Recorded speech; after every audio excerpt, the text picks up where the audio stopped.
Jadi kita itu selalu ditipu daya terus-menerus. Itu ya di bidang konstitusi politik, di bidang tata negara, di bidang kesehatan. Kita 30 tahun setia kepada empat sehat lima sempurna, ternyata batal sekarang.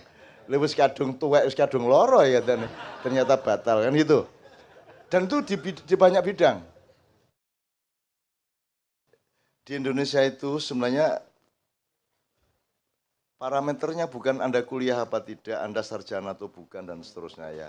Parameternya itu kesungguhan Anda terhadap kehidupan kan begitu. Dan Anda itu begitu dihidayai Allah untuk menikmati pengetahuan, menikmati logika baru, menikmati cara berpikir baru, dan itu kaum intelektual belum tentu seperti Anda. Nah jadi kalau, ya tepuk tangan. Kalau saya mau jawab langsung gini, saya mumpung ingat daripada nanti lupa. Jadi tadi saya ngobrol sama Mas Ali, sama Mas Gandhi. Sekarang kan misalnya Anda punya yang namanya nasionalisme, gitu ya. Sebenarnya nasionalisme itu kalau ibarat kentut itu baunya, ibarat gula itu manisnya, gitu ya. Jadi nasionalisme itu bukan gulanya tapi manisnya. Ini cara berpikir begini ini kalau Anda pakai lebih mudah nanti Anda menghadapi hidup. Contohnya gini Mas, jadi sebenarnya itu humanisme dasarnya. Bahwa semua manusia itu hendaknya bekerja sama satu sama lain. Dalam bahasa Jawa bebrayan, dalam bahasa Arab, dalam bahasa Al-Quran, mada Ustaz? Ta'awun. Jadi pokoknya manusia dengan manusia sama Allah dikhalifahkan, disuruh jadi khalifah, sehingga dia menciptakan kerjasama, manajemen, pengaturan, kode etik dan seterusnya, ya. Terserah manusianya berapa, tapi pokoknya sedunia ini manusia diletakkan Allah untuk ta'awun, gitu ya. Wa ta'awanu alal birri wa taqwa itu, oke. Cuman karena nggak bisa satu dunia ini semuanya menjadi satu, maka ada kebagi-bagi. Nah caranya bagi-bagi itu dulu kerajaan-kerajaan, sebelumnya itu apa suku-suku, komunitas-komunitas, kemudian lahirlah negara-negara. Negara-negara ini sebenarnya dulu ada konsep nation state, kemudian ada negara itu supaya ada pengorganisasian kesejahteraan. Jadi ada yang melindungi orang yang termasuk di dalam penduduknya gitu ya. Nah, kemudian begitu masuk pasar bebas, negara menjadi agak mulai batal. Loh, gunane nek anjane ono pasar bebas ya jadi negara. Ayo wis sadu-saduan bareng kene. Gitu ya. Misalnya gitu ya Mas ya. Oke. Jadi kita itu selalu ditipu daya terus-menerus. Itu ya di bidang konstitusi politik, di bidang tata negara, di bidang kesehatan. Kita 30 tahun setia kepada empat sehat lima sempurna, ternyata batal sekarang. Lewis kadung tuwek, wis kadung loro ya, ternyata batal kan gitu. Dan itu di banyak bidang. Dan seterusnya. Saya tidak sedang bantah apa-apa, saya cuma ingin bersyukur bahwa Anda menanyakan. Saya tidak, seorang dokter pun belum tentu punya concern seperti Anda terhadap kehidupan dan ilmu pengetahuan. Anda cuma bekerja, orang biasa, kaosnya ya murah. Ya toh? Jajal masuk kaos ngono larang ya ngono iki musika. Ya toh? Tapi Anda itu menjadi tidak penting karena yang substansial pada Anda adalah atensi Anda, kesungguhan Anda, komitmen Anda, takwa horizontal. Kalau kepada Allah kan takwa vertikal. Takwa itu komitmen dan loyalitas, bukan takut. Bukan takut. Loh, kalau takut sama Allah, loh gimana takut sama Allah? Loh, Tuhan takut itu kepada kejahatan kita. Jadi sekarang kan misalnya ada gerakan tidak takut teror gitu ya. Itu ya. Saya enggak apa-apa, itu juga itu kan lahir dari orang yang sangat ketakutan. Untuk supaya dia tidak takut, dia bilang saya tidak takut. Kan begitu. Kan begitu. Lu bagaimana tidak takut teror? Anak kepreset saja takut kita. Betul enggak? Lu anak gonceng di mburi iki lho, iki wedi dicancang nganggo. Ya ta, Mas? Itu aja takut kita. Lah kok teror kita enggak takut? Lu itu kan nantang teroris toh. Wis temen ya gak wedi kan ya. Ya. Gimana maksudnya itu? Loh, dan orang yang berani dia tidak butuh bilang bahwa dia tidak takut. Kalau pemberani itu dia tidak sadar bahwa dia pemberani. Orang yang bilang saya tidak takut adalah orang yang ketakutan terus ngede-ngedein hatinya sendiri kan gitu. Kan gitu kira-kira. Oke. Kemudian kalau kita tarik ke bawah dikit ya, Dek. Emang takut itu salah? Emang takut itu hina? Takut kan baik. Untuk hal yang kita memang harus takut. Misalnya kita takut berzina, kita takut berjudi. Bukan hanya baik tapi wajib. Takut telat sholat, gitu kan? Takut anak kita nggak bisa bayarin sekolah kan? Masuk kendel aku. Terus kita ke sekolah, saya nggak bisa bayar, mau apa? Iya memang sudah biaya gitu. Lu kok gitu ngomongnya, saya kan pemberani. Lu jawab pikir. Nang dokter gak bayar, karena berani. Lu kok bayar, model Marquesot. Bapak belum bayar apa? Lu bapak kan berobat, lah iya berobat. Lu harus bayar, lu bayar tuh kan harus pakai duit. Lah iya masa pakai apa? Lah saya kan enggak punya duit kok suruh bayar. Sama enggak teliti dulu sih, orang yang suruh bayar itu pastikan dia punya duit. Kalau dia tidak punya duit jangan disuruh bayar, sampai tuh enggak meneliti soalnya. Malah dimarahin itu dokternya. Model Marquesot. Terus petugas rumah sakit enggak kalah juga. Loh kalau gitu jangan berobat ke sini. Lah kalau enggak ke sini ke kantor polisi. Ngono. Masa berobat ke kantor polisi? Sampai itu enggak masuk akal, dilokno meneh. Musuh Marquesot toh. Gitu. Jadi gimana maksudnya tidak takut itu? Takut itu kan baik untuk hal yang kita wajib takut. Baik takut itu, mulia takut itu. Masa gak wedi ibumu diperkosa wong? Masa gak wedi anakmu diculik orang? Masa pemberani saya tidak takut penculik? Loh, masa ngomong gitu? Maksudnya gimana itu? Takut itu enggak apa-apa pada tempatnya. Bahkan lebih baik takut daripada berani. Berani itu outputnya banyak sombongnya. Kalau takut itu rendah hati gitu loh. Kan gitu. Jadi untuk apa kalau berani terus hebat? Maksudnya kamu berani itu apa? Contohnya Anda berani dalam hidup itu apa contohnya?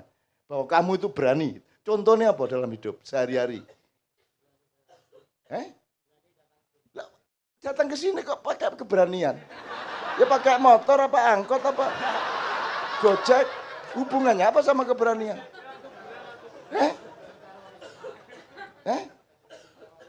Anda salah apa sehingga takut teroris? Jadi kalau Anda memang orang yang sangat baik, Anda bertakwa sama Allah, setoranmu sama Allah itu sudah soleh benar, Anda tidak perlu takut apa-apa. Tapi kalau mau kamu tiba-tiba bilang, aku tidak takut kepada teroris. Saya sudah ngomong sama sejumlah teroris. Dan saya selidiki. Arek-arek gak wedi loh. Ya cak entenono cak dilumkas. Ini nanti ada yang sebentar lagi lebih besar ini. Entenono. Itu akhirnya.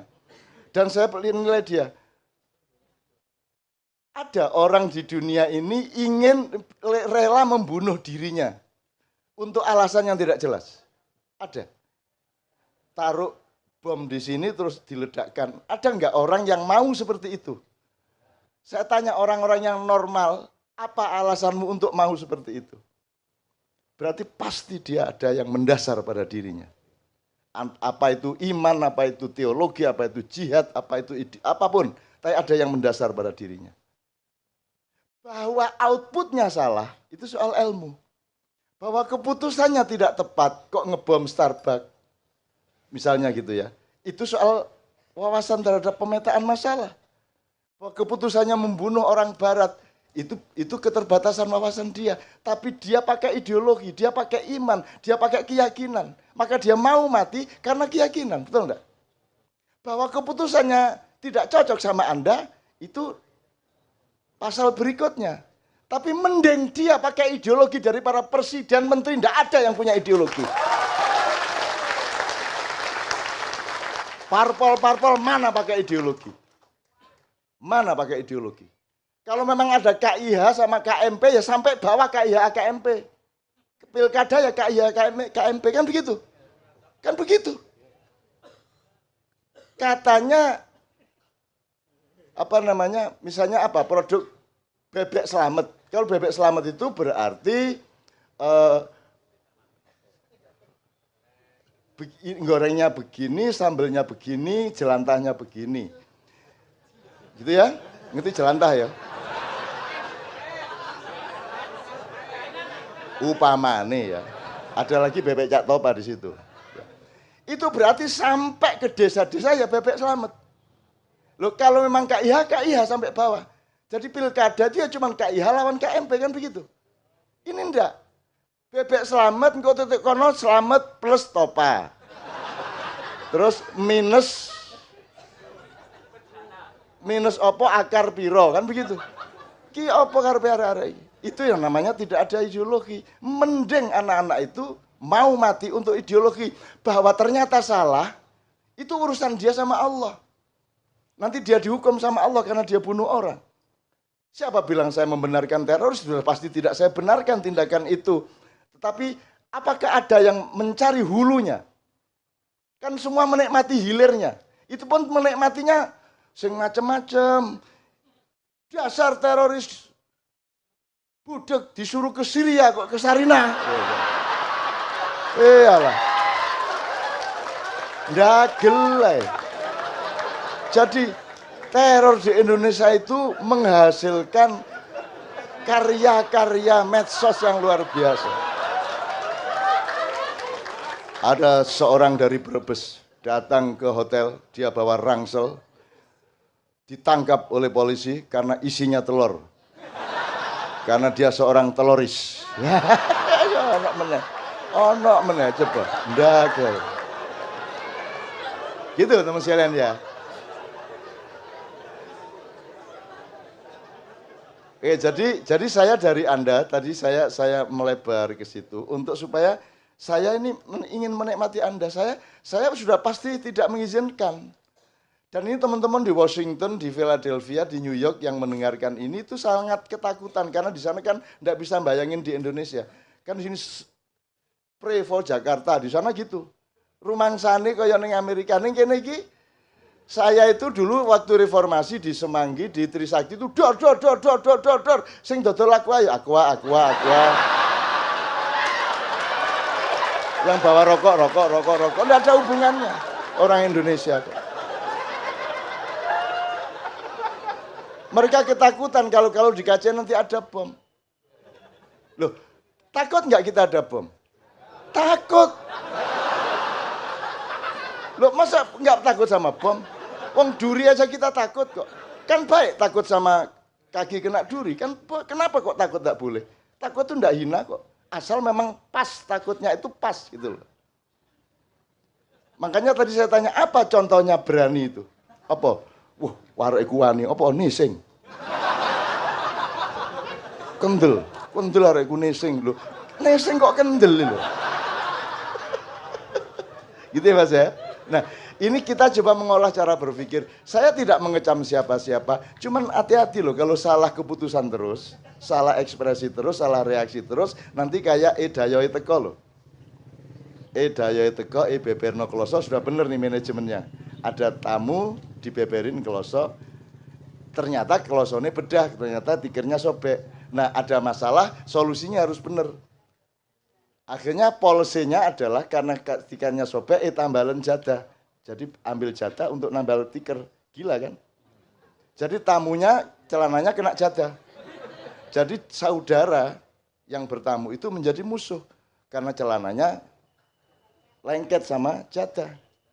Sebenarnya tidak hanya yang jadi musuh bukan hanya tamunya, tikernya juga musuhi dia.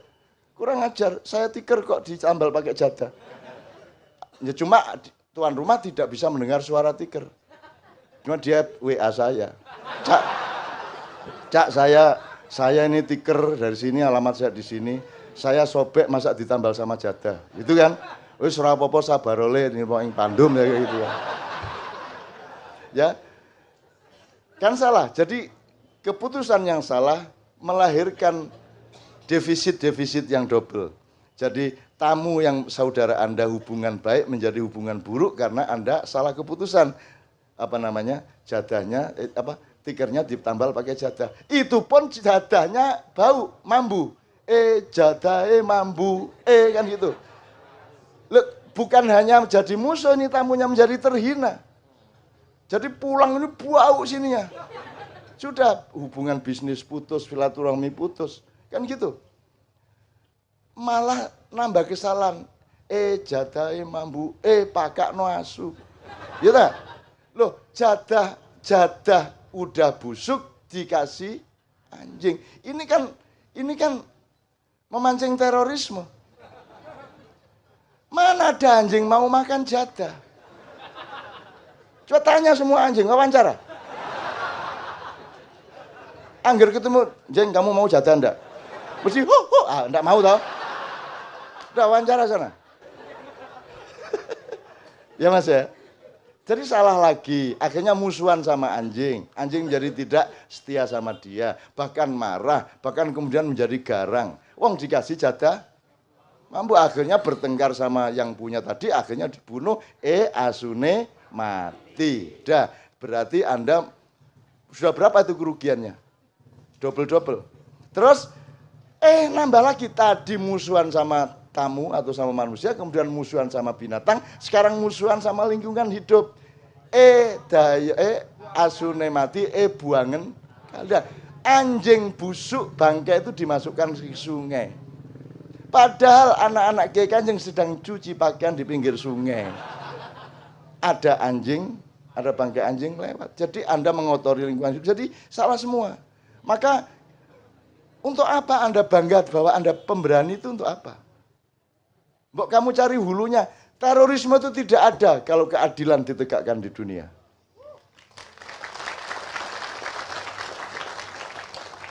Mereka orang yang serius. Mereka tidak hanya berani lempar bom kata-kata lewat medsos. Mereka berani ngebom beneran. Saya tidak mengatakan itu benar. Tapi mereka pemberani. Yang pengecut,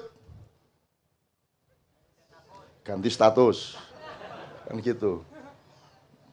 MH anjing membela Bupati Purwakarta.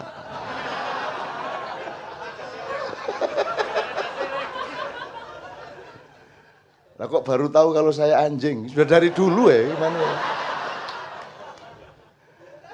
Betapa nikmatnya saya, kalau saya oleh Allah diperlakukan sebagai anjing, saya nikmat luar biasa, karena anjing tidak dihukum oleh Allah, anjing tidak dimasukkan ke neraka.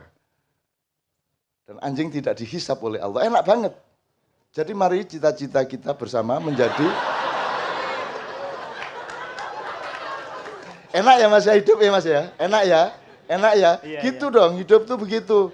Jadi Anda juga jangan gampang marah, ya gimana, memang nggak ngerti kan gitu kan, itu. Oke, sebentar, tadi saya cerita sebentar. Dayo Teko sudah ya, terus tadi yang Anda tanyakan tadi kan. Nah, itu saya nggak akan mengecam Indonesia, saya nggak akan mengecam televisi, tapi juga Anda itu masih semesterannya agak maju sedikit, maksud saya disuruh mbok menasional gitu kan. Nah, maka saya cerita mengenai nasionalisme. Nah, humanisme ini karena manusia dibagi-bagi, akhirnya humanisme itu dalam sebuah negara disebut nasionalisme. Nah, sekarang gini, kalau nasionalisme Brunei kan simpel. Mesak kecamatan. Jadi enggak ruwet toh, minyaknya banyak, ya toh. Rakyat enggak perlu kerja dapat duit gitu kan. Nah, tapi kalau nasionalisme Indonesia kan dari Sabang di sebelah timur sampai Merauke sebelah barat toh. Siapa yang balik? Saya dengar sendiri kok. Kan Anda pecah kepalamu kalau memikirkan nasionalisme Indonesia, benar enggak? Anda sedih, ada asap, Anda sedih, betul enggak? Sekarang ada bom, Anda gede-gedein hati padahal sedih di dalam dirinya, betul enggak? Takut di dalam dirinya, gitu loh. Terus ada macam-macam, banyak masalah ya di Indonesia, terus Anda harus menyangga itu. Nah yang dilakukan Ma'iyah adalah Anda jangan menyangga seluruh hal di Indonesia. Yang disebut nasionalismemu adalah apa yang mampu kamu jangkau. Kalau yang kamu jangkau itu cuma kamu sama anak istrimu, ya sudah itu nasionalisme. Yang penting kamu menjadi manusia sebaik-baiknya dalam skala kecil nasionalisme hidupmu itu. Kalau gitu, cukup begitu. Kalau kamu bisa RT ada teman-teman satu jaringan, alah seminggu sekali ngumpul 25 orang, 30 orang, ya sudah itu nasionalismemu. Yang penting di situ kamu jalankan kemanusiaan, kekhalifahan sebaik-baiknya. Kamu jangan diganggu oleh bahwa Anda harus mikirin, waduh kalau di Aceh itu ngelundah semua gue. Mikirin Perda Aceh. Coba gimana coba? Mikirin Perda Aceh, ngeluh tau gue. Jadi ngapain kamu mikirin semuanya? Temukan skala nasionalismemu masing-masing. Kalau bisanya cuma keluarga, ya keluarga. Kan gitu. Kalau bisanya agak jaringan lebih luas, lebih luas. Itulah nasionalisme. Jadi nasionalisme tidak harus NKRI. Jadi kalau yang kecil-kecil ini semuanya iya kan NKRI juga beres toh. Kalau semua orang harus memikirkan NKRI, lah gunanya apa kene bayar pemerintah? Kene wis bayar pajak larang. Gitu loh. Kok kita disuruh mikirin? Enggak, kita tentu saja memikirkan sebatas kita punya energi dan kekuatan hati untuk memikirkan. Tapi kalau pas kita enggak punya, ya enggak apa-apa. Yang penting anak istrimu dan kiri kananmu. Kan begitu. Itulah nasionalisme. Tidak harus NKRI. Itu yang saya maksud. Nah jadi Anda tadi enggak usah terus, Cak Nun kok, Mak Iyah kok tidak menasional. Lagi nasional temen lagi. Ya ini nasionalismenya. Ya ini nasionalisme kita ya cuman segini ini. Bener gak Mas? Ya cuman segini, enggak apa-apa. Cuman jangan lupa, jangan dipikir cuman segini loh. Jangan dipikir cuman segini loh. Kan tadi saya sudah tanya, pesantren itu yang bagaimana sih? Yang penting ada transfer ilmu, apakah harus ada gedungnya dan jumlah santrinya? Sekarang kalau Anda melihat spreadingnya Ma'iyah di seluruh dunia, sebenarnya gede mana, pengaruh nilai Ma'iyah, luas mana, kan ada lapisan JM kumpul setiap bulan, ada yang di pinggir-pinggir sekali-sekali data, tapi cukup kalimat-kalimat tertentu dipakai dalam hidupnya dan membuat dia lebih tenang, lebih pemberani, kan gitu. Ya. Ada lagi nanti yang jamaah yang tidak pernah datang ke sini, cuman dengerin streaming, tanya sama tetangganya tadi Cak Nun ngomong apa, terus dipakai. Kan itu santri bukan itu? Ya santri. Terus nanti ada yang lewat TV-TV lokal. TV 9, Aswajat. Itu santri bukan? Santri. Jadi kalau saya di Jawa Timur, di Jawa Tengah terutama, santri saya itu ya dari tukang becak sampai tukang parkir, taksi, semua santri. Sehingga saya kalau ke warung saya tidak pernah bayar. Kalau dicari agendanya Cak Nun ini apa? Agendaku cek nang warung gak bayar. Ngono ae kok repot-repot. Tujuan nasionalku nang warung gak bayar iku mang lho. Orang kok hebat-hebat amat. Dan itu karena kasih sayang, bukan saya ngesir, enggak. Saya itu asal mau bayar sama Mbak Novia, itu Bu sampun dibayar kali, loh karo sapa? Duka wau bapak sing temriko wau, ibu sing temriko wau, kita enggak tahu siapa yang bayar. Siapa orang yang mau membayari tanpa dia menyapa saya, tanpa menyapa Mbak Via, dia bayarin. Dan dia tidak ingin diketahui bahwa dia bayarin. Pokoknya diam-diam dia bayarin kita. Ikhlas enggak orang itu? Nah, mau nggak Anda punya teman-teman yang ikhlas seperti itu? Nah begitu, itulah Ma'iyah. Jadi kalau Anda ditanya sama orang, Cak Nun itu ambisinya apa? Agenda nasionalnya apa? Ngerti jawabannya ya? Supaya kalau ke warung nggak bayar, selesai masalah. Repot.